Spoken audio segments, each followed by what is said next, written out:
À l'entame de mon propos, je souhaiterais présenter mes plus sincères condoléances à l'ensemble du peuple sénégalais. Mais surtout, dire toute la peine qui nous anime en tant qu'acteurs politiques, mais en tant que citoyens sénégalais lambda. Chers concitoyens, l'heure est grave. Mais nous devons faire confiance au génie du peuple sénégalais. Nous avons toujours vécu des moments, certes incertains, mais nous avons toujours trouvé la force de nous relever et surtout l'intelligence pour pouvoir dépasser certaines situations. Aujourd'hui, je ne souhaiterais pas commenter cette parodie de justice qui a plongé le Sénégal dans cette situation chaotique et malheureusement incertaine. Nous avons toujours dit que la justice sénégalaise est à l'origine de quasiment tous les maux dont souffre actuellement le Sénégal. Cette justice, je ne parlerai pas de sa condamnation, parce qu'il n'y a pas de condamnation. Nous avons assisté à une volonté manifeste de vouloir verser dans une disqualification, voire une élimination d'un acteur politique de premier plan. Et je voudrais dire que nous sommes aujourd'hui au 3e, voire au 4e cas. Et ça ne peut plus continuer. Et l'objectif recherché dans cette parodie de justice, c'est de trouver les voies et moyens de créer les conditions d'organiser une sélection et non une élection en 2024, surtout concernant l'élection présidentielle qui est tant attendue par le peuple sénégalais. C'est la raison pour laquelle j'aurais souhaité interpeller directement Monsieur le Président de la République, Monsieur Macky Sall. Il n'y a pas de problème juridique concernant les hommes politiques. Ce qu'il y a aujourd'hui, c'est la volonté d'un homme qui est en train de s'abattre sur d'honnêtes citoyens, sur des leaders politiques qui n'ont peut-être commis qu'un seul crime, c'est de nourrir une ambition de servir leur pays. Et cela n'est pas honorable dans une démocratie qui se respecte. C'est la raison pour laquelle, Monsieur le Président de la République, je prends l'opinion nationale et internationale à témoin. Vous avez, lors de l'ouverture du dialogue national, vous avez, concernant la question du 3e mandat, vous avez dit que on n'a qu'à vous le demander en tout respect et en toute courtoisie. Et qu'il n'est pas question que vous acceptiez que certains vous le demandent par la force. Monsieur le Président de la République, pour la paix au Sénégal, nous sommes prêts, nous, à nous mettre à genoux. Parce que vous avez la clé aujourd'hui entre vos mains de la sortie de crise de ce pays et personne d'autre. C'est vous, Monsieur Macky Sall, vous, Président de la République. Alors, comme vous avez demandé à ce qu'on vous demande, s'il vous plaît, de ne pas briguer le 3e mandat, je vous demanderai 3 fois, s'il vous plaît, Monsieur le Président Macky Sall, d'évacuer cette question concernant cette volonté qui vous est prêtée de vouloir briguer un 3e mandat. D'abord, je vous demande, s'il vous plaît, en tant que maire de Dakar. Je vous demande, s'il vous plaît, en tant qu'acteur politique. Je vous demande, s'il vous plaît, en tant que jeune frère. Le Sénégal ne mérite pas ce qu'il est en train de vivre présentement. Le Sénégal ne mérite pas aujourd'hui de vivre cette souffrance qui nous est imposée au nom de la bêtise politique, et excusez-moi de cette expression. 2 jours de manifestation, 15 morts. Injustifiable et inacceptable. Nous avons été, nous sommes et nous comptons rester ce modèle de démocratie sur le continent africain et à travers le monde. Et Monsieur le Président Macky Sall, vous avez la responsabilité historique d'accompagner le Sénégal à continuer à rester debout, droit dans ses bottes. Parce que le peuple sénégalais, en votant pour vous, n'a pas voté pour être massacré, n'a pas voté pour être humilié. Le peuple sénégalais a voté pour vous en espérant pouvoir compter sur vous pour conduire le Sénégal vers un développement durable et viable. C'est la raison pour laquelle, Monsieur le Président de la République, je vous interpelle directement.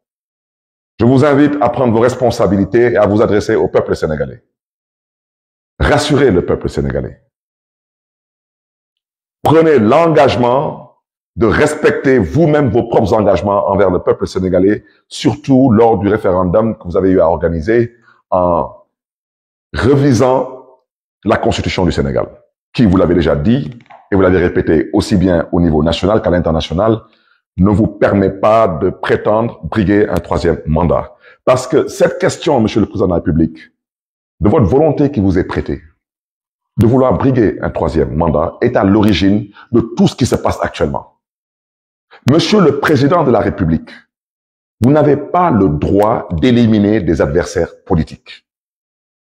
C'est ça la vérité.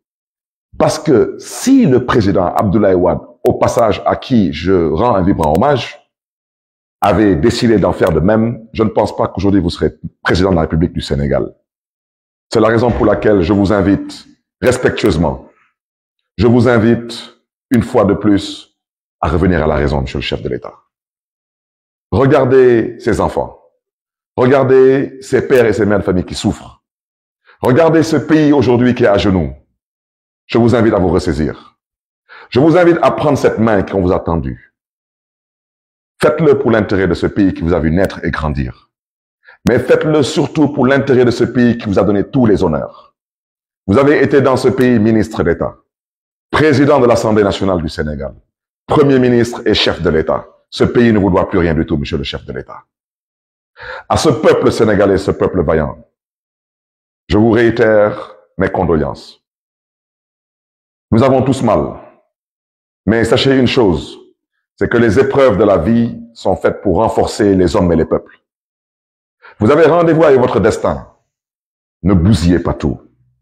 Dans quelques mois, vous allez être un pays pétrolier et gazier. Beaucoup de choses changeront dans ce pays. Ne marchez pas vers le mur, ce n'est pas votre devoir. Faites preuve de tenue et de retenue, mais dans la fermeté et dans la dignité. Mais retenez ce que je vous dis. La politique, c'est comme cela. Et c'est comme cela, malheureusement, dans la plupart des républiques bananières. Lors de l'ouverture de ce dialogue, certaines personnes, pour ne pas dire certains acteurs de certains bords, ont agité leur volonté de voir éventuellement l'actuel président proroger son mandat d'1 an ou de 2 ans. Je vous invite à ne pas leur donner cette possibilité. Je le répète que dans un pays pas loin du Sénégal, on a vu récemment un président rester au pouvoir pendant plus de 10 ans sans organiser aucune élection, au prétexte qu'il y avait une rébellion dans le nord de son pays. Dans ces conditions, ne donnez pas à certains acteurs politiques le prétexte ou l'excuse de rester encore au pouvoir, sachant qu'ils n'ont pas droit à un troisième mandat. Faisons preuve d'intelligence, faisons preuve de responsabilité, faisons preuve de citoyenneté dans la dignité et la fermeté, mais n'insultons pas l'avenir. Je vous l'avais dit, si nous n'arrivons pas à nous entendre, il y a un acteur qui rentrera en jeu. Et depuis 48 heures, cet acteur est en ville. Vous me permettrez de saluer l'armée sénégalaise, de leur souhaiter la bienvenue dans leur capitale et de prier pour eux, que Dieu les garde, que Dieu les bénisse. Je souhaiterais, à l'endroit de cette grande muette, vous dire que vous avez toujours été la fierté de ce pays, la fierté du continent. Je vous invite à rester à la place qui est la vôtre. Je vous invite à nous faire confiance et je vous invite au besoin à nous accompagner à trouver des solutions de sortie de crise. Mais je vous invite surtout à rester aux côtés du peuple sénégalais. Mais je vous invite, vous, peuple sénégalais, sachez que chacun doit rester à sa place et ce pays doit continuer à être dirigé par la grâce de Dieu, par des civils. Faisons preuve d'intelligence et je fais partie de ceux qui pensent aujourd'hui que le président de la République du Sénégal comprend la gravité de l'heure et comprend qu'il n'y a pas de place éventuellement pour un troisième mandat. Ne bousillons pas ce pays, ne détruisons pas ce pays, ne brûlons pas ce pays, il y va de notre responsabilité. Je voudrais au passage remercier tous les chefs religieux du Sénégal, toutes religions confondues, toutes confréries confondues, pour leur engagement, leur posture, leur discours d'apaisement, de paix, leur invite à discuter, à dialoguer pour un Sénégal de paix, un Sénégal de stabilité et un Sénégal d'avenir. Et je ne terminerai pas mon propos en disant que je n'ai aucun doute qu'on saura nous relever le moment venu, sortir de cette impasse et comprendre que nous avons le devoir et la responsabilité historique de marcher vers l'essentiel. Sénégalaises, Sénégalais, que Dieu vous garde et que Dieu vous bénisse.